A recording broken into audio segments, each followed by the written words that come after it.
हिंदवी स्वराज्याचे सरसंस्थापक छत्रपती शिवरायांना मानाचा मुजरा करतो। भारतीय राज्यघटनेचे शिल्पकार भारतरत्न डॉक्टर बाबासाहेब आंबेडकर यांना मानवंदना अर्पित करतो। ज्या असंख्य स्वातंत्र्य संग्राम सेनानींनी भारतीय स्वातंत्र्य लढ्यात आणि तदनंतर हैदराबाद मुक्ती संग्रामामध्ये योगदान दिलं, बलिदान दिलं, अशा अनेक पुण्यात्मांना आदरांजली अर्पित करतो। आणि आज त्यातलीच काही मंडळी या ठिकाणी देखील उपस्थित आहेत। अशा सर्व स्वातंत्र्य संग्राम सेनानींना मानाचा मुजरा करतो। आज या ठिकाणी उपस्थित असलेले राज्याचे सामाजिक न्याय मंत्री आणि आपल्या संभाजीनगर जिल्ह्याचे पालकमंत्री माननीय संजय शिरसाटजी, सर्व सन्माननीय खासदार, आमदार, लोकप्रतिनिधी आणि या ठिकाणी उपस्थित सर्व माता भगिनी आणि बंधूंनो, खरं म्हणजे मला या गोष्टीचं अतिशय दुःख आहे की आपण मुक्ती संग्रामाचा कार्यक्रम करतोय आणि त्यामध्ये येऊनही काही लोक नारेबाजी करतात। यापेक्षा मोठा स्वातंत्र्य संग्राम सेनानींचा अपमान या ठिकाणी असू शकत नाही। पण ईश्वर त्यांना सुबुद्धी देईल। चारच माणसं येतात आणि अशा प्रकारे नारेबाजी करून प्रसिद्धी मिळवण्याचा प्रयत्न करतात, हे योग्य नाही। तथापि मी त्या संदर्भात काहीच बोलणार नाही। आज खरं म्हणजे ज्यांनी या स्वातंत्र्य लढ्यामध्ये आपल्या या मराठवाड्याला मुक्त करण्याकरता खूप मोठ्या प्रमाणात लढा उभारला, ते स्वामी रामानंद तीर्थ असतील, गोविंदभाई श्रॉफ असतील, दिगंबरराव बिंदू असतील, रविनारायण रेड्डी असतील, देवीसिंगजी चव्हाण, भाऊसाहेब वंशंपायन, शंकरसिंग नाईक, विजयेंद्रजी काबरा, बाळासाहेब परांजपे, त्याचप्रमाणे काशीनाथ कुलकर्णी, दगडाबाई शेळके, विठ्ठलराव काटकर, हरिश्चंद्र जाधव, जनार्दन होर्टीकर गुरुजी, सूर्यभान पवार, विनायकराव चारठाणकर, अशी अनेक नावं या ठिकाणी आपल्याला घेता येतील की ज्यांनी आणि त्यांच्यासोबत असंख्य लोकांनी रजाकारांच्या जुलमातून या मराठवाड्याला मुक्त केलं आणि भारतीय स्वातंत्र्य संग्रामाच्या निष्पत्तीतून भारत स्वतंत्र झाल्यानंतर जवळपास 13 महिने हा रणसंग्राम चालला आणि त्यातून मराठवाड्याला या ठिकाणी मुक्ती मिळाली।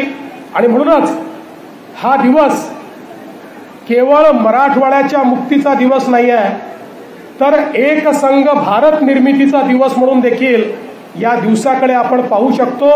आणि म्हणूनच या सर्व लोकांचा आदर ठेवणं हे आपलं परम कर्तव्य आहे। आज आपल्याला माहिती आहे की मराठवाड्याच्या सर्वांगीण विकासाकरता मोठ्या प्रमाणात आपण प्रयत्न करतो। नुकतंच मराठवाड्यामध्ये खूप मोठ्या प्रमाणात अतिवृष्टी झाली। या अतिवृष्टीमध्ये काही आमचे बंधू भगिनी दगावले, त्यांनाही मी श्रद्धांजली अर्पण करतो। आणि ज्या शेतकऱ्यांचं नुकसान या अतिवृष्टीमध्ये झालंय त्यांना सर्वांना तात्काळ मदत ही राज्य सरकारच्या वतीनं देण्यात येईल। आणि मराठवाड्यातल्या अतिवृष्टीग्रस्त शेतकरी असेल किंवा गावकरी असेल, त्याच्या पाठीशी हे सरकार निश्चितपणे उभं राहील, हा विश्वास या निमित्ताने मी देऊ इच्छितो। यासोबत आपल्याला कल्पना आहे की दुष्काळ हा मराठवाड्याच्या पाचवीला पुजला आहे आणि वर्षानुवर्ष दुष्काळाने होरपळणारा मराठवाडा आपण बघितलाय। पण आपल्या सरकारने निर्णय घेतला की मराठवाड्याचा दुष्काळ हा आता आपल्याला भूतकाळ करायचा आहे। एकीकडे आपण कृष्णा खोऱ्यातलं पाणी हे मराठवाड्यापर्यंत आणलं, आता दुसऱ्या टप्प्यामध्ये सांगली आणि कोल्हापूरचं पुराचं पाणी हे पुन्हा उजनीपर्यंत आणून ते मराठवाड्यात आपण आणणार आहोत आणि त्यासोबत उल्हास खोऱ्याचं 54 TMC पाणी हे देखील आपण मराठवाड्यामध्ये आणणार आहोत। मराठवाड्याचा जो गोदावरीचं खोरं आहे, जे तुटीचं खोरं आहे, हे खोरं त्यातली तूट दूर करून या संदर्भात प्रत्येक शेतकऱ्यापर्यंत हे पाणी पोहोचवण्याचं काम निश्चितपणे आपल्या सरकारच्या माध्यमातून या ठिकाणी केलं जाईल। आणि याकरता आता हे केवळ कागदावर राहिलेलं नाही, तर याच्या सगळ्या मान्यता घेऊन याचा DPR अंतिम टप्प्यामध्ये आहे। डिसेंबरपर्यंत याचा DPR तयार होईल आणि त्यानंतर जानेवारी-फरवरीमध्ये याचे टेंडर्स देखील आम्ही काढू आणि प्रत्यक्ष कामाला सुरुवात पुढच्या 6 महिन्यामध्ये या ठिकाणी आपण करणार आहोत। त्यामुळे आपण जे स्वप्न बघितलं होतं की मराठवाड्यातला दुष्काळ हा भूतकाळ झाला पाहिजे, त्याकडे आपण मोठ्या प्रमाणात आता काम सुरू केलं आहे। गेल्या 2 वर्षामध्ये 7 प्रकल्पांची घळभरणी ही आपण मराठवाड्यात केली। 38.48 दशलक्ष घनमीटर इतका पाणीसाठा नव्याने निर्माण आपण या ठिकाणी केला। यासोबत आपल्याला कल्पना आहे की 16 सप्टेंबर 2023ला संभाजीनगर येथे मंत्रिमंडळाची बैठक झाली होती। अनेकांचा प्रश्न आहे की या बैठकीत झालेल्या निर्णयांचं काय झालं। खरं म्हणजे त्याचा सगळा लेखाजोखा या भाषणात सांगणं, त्याकरता वेळ मला भरपूर लागेल, तो मी माध्यमांना उपलब्ध करून देईल। पण मी काही ठळक बाबी सांगू इच्छितो की त्यामध्ये घेतलेल्या निर्णयांमध्ये घृष्णेश्वर मंदिर 61 कोटी रुपये आपण दिले, तुळजा भवानी मंदिर 541 कोटीची आपण तरतूद केली, औंढ्या नागनाथ आराखड्याला मंजुरी दिली, मानव विकास कार्यक्रमाच्या अंतर्गत 94 बसेस दिल्या, संभाजीनगरला जवळपास या ठिकाणी 115 त्या ठिकाणी बसेस दिल्या, 9 महामार्गावर ITMSचा जो निर्णय घेतला होता त्याची जून महिन्यामध्ये वर्क ऑर्डर दिली, 916 अंगणवाड्यांची सुरुवात केली, 26,500 नवीन बचत गट तयार करून त्यामध्ये 2.70 लाख महिलांना जोडलं, भारतरत्न डॉक्टर बाबासाहेब आंबेडकर आदर्श शाळा योजनेच्या अंतर्गत 95 कोटीचा निधी वितरित केला, विविध स्मारके मंदिरे याकरता 253 कोटी रुपये दिले, 3121 कोटीच्या रस्त्यांची कामं ही सुरू केली जी प्रगतीपथावर आहे, हायब्रिड एन्युटी मधनं 7,719 कोटींची कामं आपण सुरू केली,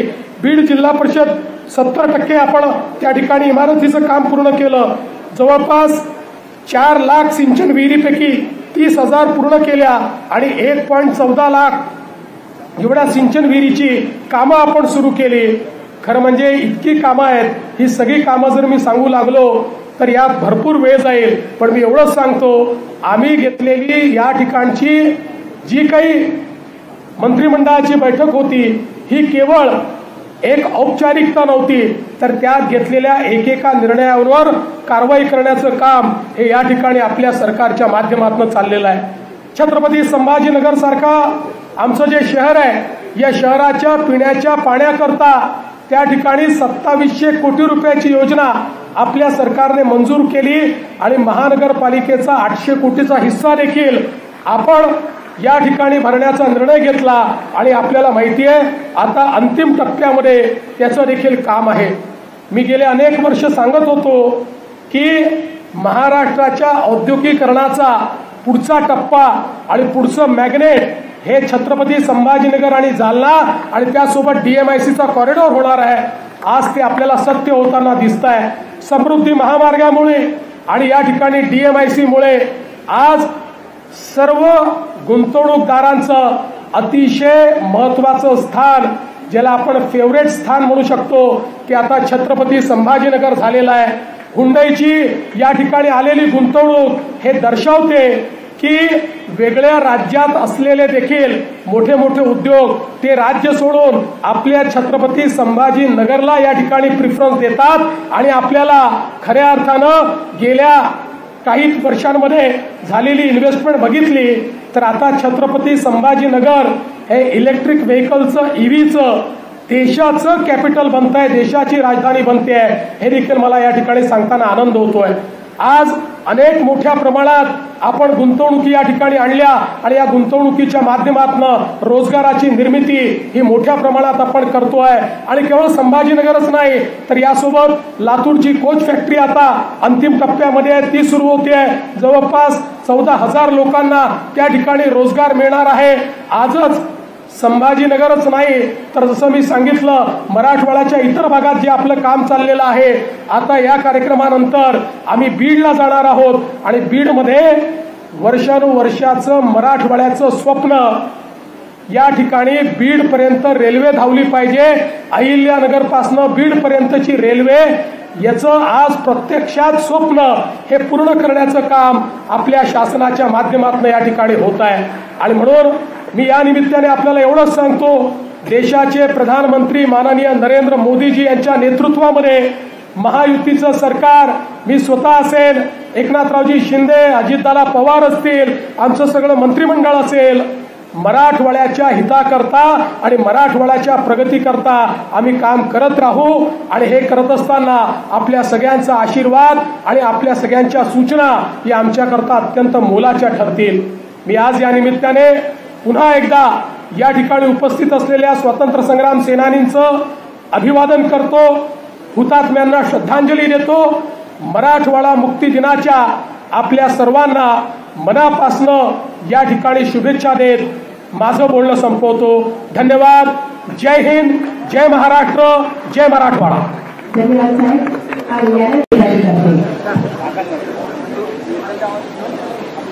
हिंदवी स्वराज्याचे सरसंस्थापक छत्रपती शिवरायांना मानाचा मुजरा करतो। भारतीय राज्यघटनेचे शिल्पकार भारतरत्न डॉक्टर बाबासाहेब आंबेडकर यांना मानवंदना अर्पित करतो। ज्या असंख्य स्वातंत्र्य संग्राम सेनानींनी भारतीय स्वातंत्र्य लढ्यात आणि तदनंतर हैदराबाद मुक्ती संग्रामामध्ये योगदान दिलं, बलिदान दिलं, अशा अनेक पुण्यात्मांना आदरांजली अर्पित करतो। आणि आज त्यातलीच काही मंडळी या ठिकाणी देखील उपस्थित आहेत, अशा सर्व स्वातंत्र्य संग्राम सेनानींना मानाचा मुजरा करतो। आज या ठिकाणी उपस्थित असलेले राज्याचे सामाजिक न्याय मंत्री आणि आपल्या संभाजीनगर जिल्ह्याचे पालकमंत्री माननीय संजय शिरसाटजी, सर्व सन्माननीय खासदार, आमदार, लोकप्रतिनिधी आणि या ठिकाणी उपस्थित सर्व माता भगिनी आणि बंधूंनो, खरं म्हणजे मला या गोष्टीचं अतिशय दुःख आहे की आपण मुक्ती संग्रामाचा कार्यक्रम करतोय आणि त्यामध्ये येऊनही काही लोक नारेबाजी करतात। यापेक्षा मोठा स्वातंत्र्य संग्राम सेनानींचा अपमान या ठिकाणी असू शकत नाही। पण ईश्वर त्यांना सुबुद्धी देईल। 4च माणसं येतात आणि अशा प्रकारे नारेबाजी करून प्रसिद्धी मिळवण्याचा प्रयत्न करतात, हे योग्य नाही। तथापि मी त्या संदर्भात काहीच बोलणार नाही। आज खरं म्हणजे ज्यांनी या स्वातंत्र्य लढ्यामध्ये आपल्या या मराठवाड्याला मुक्त करण्याकरता खूप मोठ्या प्रमाणात लढा उभारला, ते स्वामी रामानंद तीर्थ असतील, गोविंदभाई श्रॉफ असतील, दिगंबरराव बिंदू असतील, रविनारायण रेड्डी असतील, देवीसिंगजी चव्हाण, भाऊसाहेब वंशंपायन, शंकरसिंग नाईक, विजयेंद्रजी काबरा, बाळासाहेब परांजपे, त्याचप्रमाणे काशीनाथ कुलकर्णी, दगडाबाई शेळके, विठ्ठलराव काटकर, हरिश्चंद्र जाधव, जनार्दन होर्टीकर गुरुजी, सूर्यभान पवार, विनायकराव चारठाणकर, अशी अनेक नावं या ठिकाणी आपल्याला घेता येतील। की ज्यांनी आणि त्यांच्यासोबत असंख्य लोकांनी रजाकारांच्या जुलमातून या मराठवाड्याला मुक्त केलं आणि भारतीय स्वातंत्र्य संग्रामाच्या निष्पत्तीतून भारत स्वतंत्र झाल्यानंतर जवळपास 13 महिने हा रणसंग्राम चालला आणि त्यातून मराठवाड्याला या ठिकाणी मुक्ती मिळाली। आणि म्हणूनच हा दिवस केवळ मराठवाड्याच्या मुक्तीचा दिवस नाही आहे, तर एक संघ भारत निर्मितीचा दिवस म्हणून देखील या दिवसाकडे आपण पाहू शकतो। आणि म्हणूनच या सर्व लोकांचा आदर ठेवणं हे आपलं परम कर्तव्य आहे। आज आपल्याला माहिती आहे की मराठवाड्याच्या सर्वांगीण विकासाकरता मोठ्या प्रमाणात आपण प्रयत्न करतो। नुकतंच मराठवाड्यामध्ये खूप मोठ्या प्रमाणात अतिवृष्टी झाली। या अतिवृष्टीमध्ये काही आमचे बंधू भगिनी दगावले, त्यांनाही मी श्रद्धांजली अर्पण करतो। आणि ज्या शेतकऱ्यांचं नुकसान या अतिवृष्टीमध्ये झालंय त्यांना सर्वांना तात्काळ मदत ही राज्य सरकारच्या वतीनं देण्यात येईल आणि मराठवाड्यातल्या अतिवृष्टीग्रस्त शेतकरी असेल किंवा गावकरी असेल त्याच्या पाठीशी हे सरकार निश्चितपणे उभं राहील, हा विश्वास या निमित्ताने मी देऊ इच्छितो। यासोबत आपल्याला कल्पना आहे की दुष्काळ हा मराठवाड्याच्या 5वीला पुजला आहे आणि वर्षानुवर्ष दुष्काळाने होरपळणारा मराठवाडा आपण बघितलाय। पण आपल्या सरकारने निर्णय घेतला की मराठवाड्याचा दुष्काळ हा आता आपल्याला भूतकाळ करायचा आहे। एकीकडे आपण कृष्णा खोऱ्यातलं पाणी हे मराठवाड्यापर्यंत आणलं, आता दुसऱ्या टप्प्यामध्ये सांगली आणि कोल्हापूरचं पुराचं पाणी हे पुन्हा उजनीपर्यंत आणून ते मराठवाड्यात आपण आणणार आहोत आणि त्यासोबत उल्हास खोऱ्याचं 54 TMC पाणी हे देखील आपण मराठवाड्यामध्ये आणणार आहोत। मराठवाड्याचा जो गोदावरीचं खोरं आहे, जे तुटीचं खोरं आहे, हे खोरं त्यातली तूट दूर करून या संदर्भात प्रत्येक शेतकऱ्यापर्यंत हे पाणी पोहोचवण्याचं काम निश्चितपणे आपल्या सरकारच्या माध्यमातून या ठिकाणी केलं जाईल। आणि याकरता आता हे केवळ कागदावर राहिलेलं नाही, तर याच्या सगळ्या मान्यता घेऊन याचा DPR अंतिम टप्प्यामध्ये आहे। डिसेंबर पर्यंत याचा DPR तयार होईल आणि त्यानंतर जानेवारी फरवरीमध्ये याचे टेंडर्स देखील आम्ही काढू आणि प्रत्यक्ष कामाला सुरुवात पुढच्या 6 महिन्यामध्ये या ठिकाणी आपण करणार आहोत। त्यामुळे आपण जे स्वप्न बघितलं होतं की मराठवाड्यातला दुष्काळ हा भूतकाळ झाला पाहिजे, त्याकडे आपण मोठ्या प्रमाणात आता काम सुरू केलं आहे। गेल्या 2 वर्षामध्ये 7 प्रकल्पांची घळभरणी ही आपण मराठवाड्यात केली। 38.48 दशलक्ष घनमीटर इतका पाणीसाठा नव्याने निर्माण आपण या ठिकाणी केला। यासोबत आपल्याला कल्पना आहे की 16 सप्टेंबर 2023ला संभाजीनगर येथे मंत्रिमंडळाची बैठक झाली होती। अनेकांचा प्रश्न आहे की या बैठकीत झालेल्या निर्णयांचं काय झालं। खरं म्हणजे त्याचा सगळा लेखाजोखा या भाषणात सांगणं त्याकरता वेळ मला भरपूर लागेल, तो मी माध्यमांना उपलब्ध करून देईल।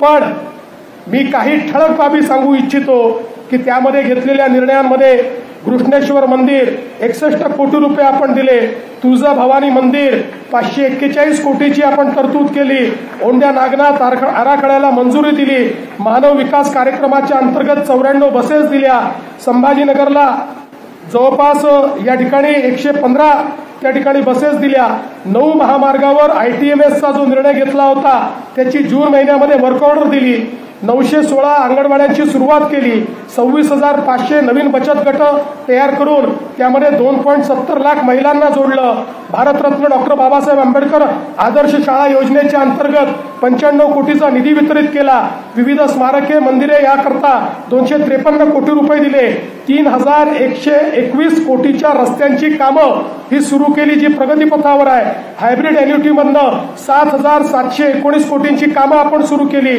बीड जिल्हा परिषद 70% आपण त्या ठिकाणी इमारतीचं काम पूर्ण केलं, जवळपास 4 लाख सिंचन विहिरीपैकी 30,000 पूर्ण केल्या आणि 1.14 लाख एवढ्या सिंचन विहिरीची कामं आपण सुरू केली. खरं म्हणजे इतकी कामं आहेत, ही सगळी कामं जर मी सांगू लागलो तर यात भरपूर वेळ जाईल. पण मी एवढंच सांगतो, आम्ही घेतलेली या ठिकाणची जी काही मंत्रिमंडळाची बैठक होती ही केवळ एक औपचारिकता नव्हती, तर त्यात घेतलेल्या एकेका निर्णयावर कारवाई करण्याचं काम हे या ठिकाणी आपल्या सरकारच्या माध्यमातून चाललेलं आहे. छत्रपती संभाजीनगर सारखा आमचं जे शहर आहे, या शहराच्या पिण्याच्या पाण्याकरता त्या ठिकाणी 2700 कोटी रुपयाची योजना आपल्या सरकारने मंजूर केली आणि महानगरपालिकेचा 800 कोटीचा हिस्सा देखील आपण या ठिकाणी भरण्याचा निर्णय घेतला. आणि आपल्याला माहिती आहे आता अंतिम टप्प्यामध्ये त्याचं देखील काम आहे. मी गेले अनेक वर्ष सांगत होतो की महाराष्ट्राच्या औद्योगिकरणाचा पुढचा टप्पा आणि पुढचं मॅग्नेट हे छत्रपती संभाजीनगर आणि जालना आणि त्यासोबत DMICचा कॉरिडॉर होणार आहे. आज ते आपल्याला सत्य होताना दिसत आहे. समृद्धी महामार्गामुळे आणि या ठिकाणी DMICमुळे आज सर्व गुंतवणूकदारांचं अतिशय महत्वाचं स्थान, ज्याला आपण फेवरेट स्थान म्हणू शकतो, ते आता छत्रपती संभाजीनगर झालेलं आहे. हुंडईची या ठिकाणी आलेली गुंतवणूक हे दर्शवते की वेगळ्या राज्यात असलेले देखील मोठे मोठे उद्योग ते राज्य सोडून आपल्या छत्रपती संभाजीनगरला या ठिकाणी प्रिफरन्स देतात. आणि आपल्याला खऱ्या अर्थानं गेल्या काही वर्षांमध्ये झालेली इन्व्हेस्टमेंट बघितली तर आता छत्रपती संभाजीनगर हे इलेक्ट्रिक व्हेकलचं EVचं देशाचं कॅपिटल बनत आहे, देशाची राजधानी बनते आहे. हे देखील मला या ठिकाणी सांगताना आनंद होतोय. आज अनेक मोठ्या प्रमाणात आपण गुंतवणुकी या ठिकाणी आणल्या आणि या गुंतवणुकीच्या माध्यमातून रोजगाराची निर्मिती ही मोठ्या प्रमाणात आपण करतोय. आणि केवळ संभाजीनगरच नाही तर यासोबत लातूरची कोच फॅक्टरी आता अंतिम टप्प्यामध्ये आहे, ती सुरू होते. जवळपास 14,000 लोकांना त्या ठिकाणी रोजगार मिळणार आहे. आजच संभाजीनगरच नाही तर जसं मी सांगितलं मराठवाड्याच्या इतर भागात जे आपलं काम चाललेलं आहे, आता या कार्यक्रमानंतर आम्ही बीडला जाणार आहोत आणि बीडमध्ये वर्षानुवर्षाचं मराठवाड्याचं स्वप्न, या ठिकाणी बीड पर्यंत रेल्वे धावली पाहिजे, अहिल्यानगर पासून बीड पर्यंतची रेल्वे, याचं आज प्रत्यक्षात स्वप्न हे पूर्ण करण्याचं काम आपल्या शासनाच्या माध्यमातून या ठिकाणी होत आहे. आणि म्हणून मी या निमित्ताने आपल्याला एवढंच सांगतो, देशाचे प्रधानमंत्री माननीय नरेंद्र मोदीजी यांच्या नेतृत्वामध्ये महायुतीचं सरकार, मी स्वतः असेल, एकनाथरावजी शिंदे, अजितदादा पवार असतील, आमचं सगळं मंत्रिमंडळ असेल, मराठवाड्याच्या हिताकरता आणि मराठवाड्याच्या प्रगतीकरता आम्ही काम करत राहू. आणि हे करत असताना आपल्या सगळ्यांचा आशीर्वाद आणि आपल्या सगळ्यांच्या सूचना या आमच्याकरता अत्यंत मोलाच्या ठरतील. मी आज या निमित्ताने पुन्हा एकदा या ठिकाणी उपस्थित असलेल्या स्वातंत्र्य संग्राम सेनानींचं अभिवादन करतो, हुतात्म्यांना श्रद्धांजली देतो. मराठवाडा मुक्ती दिनाच्या आपल्या सर्वांना मनापासनं या ठिकाणी शुभेच्छा देत माझं बोलणं संपवतो. धन्यवाद. जय हिंद, जय महाराष्ट्र, जय मराठवाडा.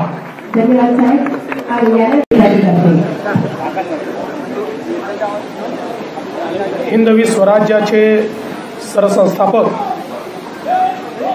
छत्रपती शिवरायांना मानाचा मुजरा करतो. भारतीय राज्यघटनेचे शिल्पकार भारतरत्न डॉक्टर बाबासाहेब आंबेडकर यांना मानवंदना अर्पित करतो. ज्या असंख्य स्वातंत्र्य संग्राम सेनानींनी भारतीय स्वातंत्र्य लढ्यात आणि तदनंतर हैदराबाद मुक्ती संग्रामामध्ये योगदान दिलं, बलिदान दिलं, अशा अनेक पुण्यात्मांना आदरांजली अर्पित करतो. आणि आज त्यातलीच काही मंडळी या ठिकाणी देखील उपस्थित आहेत. अशा सर्व स्वातंत्र्य संग्राम सेनानींना मानाचा मुजरा करतो. आज या ठिकाणी उपस्थित असलेले राज्याचे सामाजिक न्याय मंत्री आणि आपल्या संभाजीनगर जिल्ह्याचे पालकमंत्री माननीय संजय शिरसाटजी, सर्व सन्माननीय खासदार, आमदार, लोकप्रतिनिधी आणि या ठिकाणी उपस्थित सर्व माता भगिनी आणि बंधूंनो, खरं म्हणजे मला या गोष्टीचं अतिशय दुःख आहे की आपण मुक्ती संग्रामाचा कार्यक्रम करतोय आणि त्यामध्ये येऊनही काही लोक नारेबाजी करतात. यापेक्षा मोठा स्वातंत्र्य संग्राम सेनानींचा अपमान या ठिकाणी असू शकत नाही. पण ईश्वर त्यांना सुबुद्धी देईल. 4च माणसं येतात आणि अशा प्रकारे नारेबाजी करून प्रसिद्धी मिळवण्याचा प्रयत्न करतात, हे योग्य नाही. तथापि मी त्या संदर्भात काहीच बोलणार नाही. आज खरं म्हणजे ज्यांनी या स्वातंत्र्य लढ्यामध्ये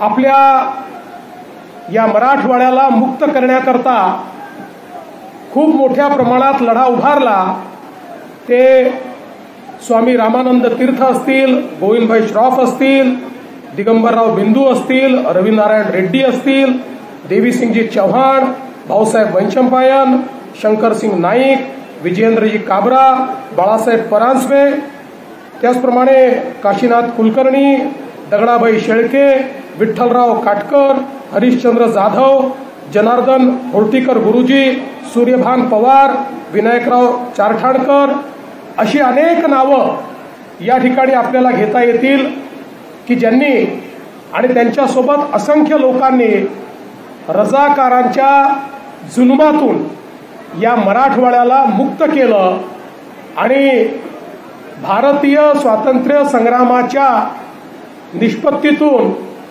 भारत स्वतंत्र झाल्यानंतर जवळपास 13 महिने हा रणसंग्राम चालला आणि त्यातून मराठवाड्याला या ठिकाणी मुक्ती मिळाली. आणि म्हणूनच हा दिवस केवळ मराठवाड्याच्या मुक्तीचा दिवस नाही आहे, तर एक संघ भारत निर्मितीचा दिवस म्हणून देखील या दिवसाकडे आपण पाहू शकतो.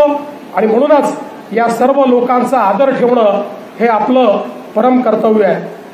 आज आपल्याला माहिती आहे की मराठवाड्याच्या सर्वांगीण विकासाकरता मोठ्या प्रमाणात आपण प्रयत्न करतो. नुकतंच मराठवाड्यामध्ये खूप मोठ्या प्रमाणात अतिवृष्टी झाली. या अतिवृष्टीमध्ये काही आमचे बंधू भगिनी दगावले, त्यांनाही मी श्रद्धांजली अर्पण करतो. आणि ज्या शेतकऱ्यांचं नुकसान या अतिवृष्टीमध्ये झालंय त्यांना सर्वांना तात्काळ मदत ही राज्य सरकारच्या वतीनं देण्यात येईल. आणि मराठवाड्यातल्या अतिवृष्टीग्रस्त शेतकरी असेल किंवा गावकरी असेल, त्याच्या पाठीशी हे सरकार निश्चितपणे उभं राहील, हा विश्वास या निमित्ताने मी देऊ इच्छितो.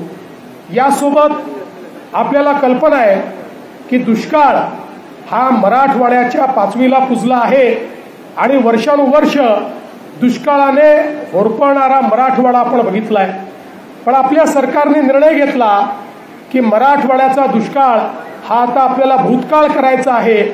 एकीकडे आपण कृष्णा खोऱ्यातलं पाणी हे मराठवाड्यापर्यंत आणलं, आता दुसऱ्या टप्प्यामध्ये सांगली आणि कोल्हापूरचं पुराचं पाणी हे पुन्हा